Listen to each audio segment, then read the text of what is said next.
श्री राधे राधे। स्वागत है आपका प्रेरणादायक कहानियों में। मेरी आज की कहानी और लाली के संघर्षों की अंतिम कहानी। लाली ने जीवन में संघर्ष और दुख ही दुख देखे, चाहे मायके हो या ससुराल।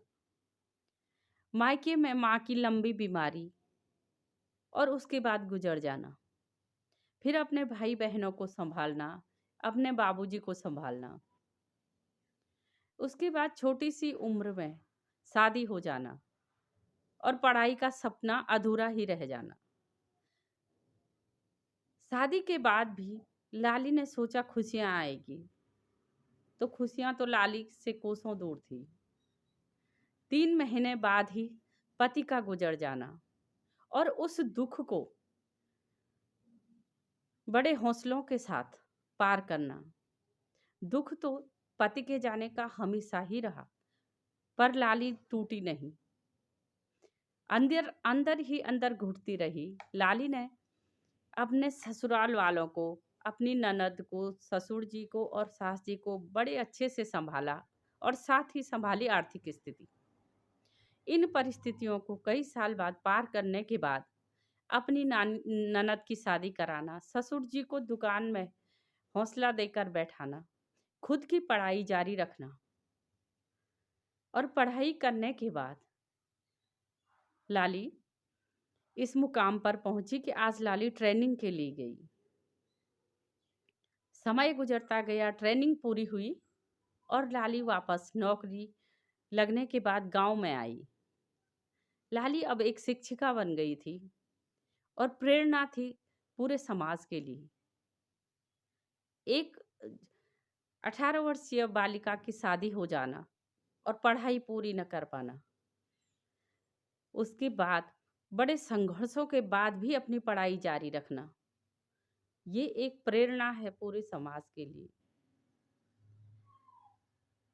जब लाली अपने ही गांव के विद्यालय में लगी तो गांव वालों की भी खुशियों का ठिकाना न था।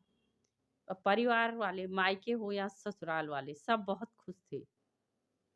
आज लाली की सफलता की वो मंजिल थी जिसे वो बचपन से जिस सपने को देखा करती थी, आज वो पूरा हुआ। ससुर जी भी बहुत खुश थे। अब ससुर जी को चिंता थी तो लाली हमारे साथ कब तक रहेगी, ये कब तक हमारे साथ ऐसा ही जीवन गुजारेगी। ससुर जी के बहुत उच्च विचार थे और नेक विचार भी। उन्होंने रूढ़िवादिता को पीछे छोड़कर लाली के शादी के विषय में सोचा। अभी तो वो किसी से कुछ नहीं बोलना चाहते थे, पर वो एक अच्छा लड़का जरूर ढूंढना चाहते थे। लाली अब घर से ही विद्यालय आ जा रही थी और लाली के बाबूजी के मन में भी असीम संतोष था कि हमारी बेटी अब एक शिक्षिका बन गई है, जो उसका सपना था वो पूरा हो गया है।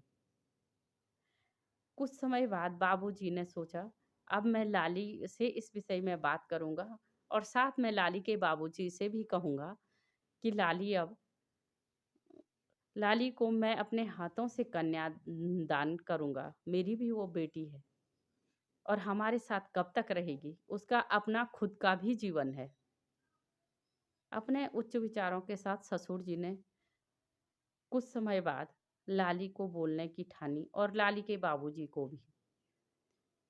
आगे की कहानी अगले अंक में। कहानी अच्छी लगे तो लाइक और सब्सक्राइब करें। श्री राधे राधे।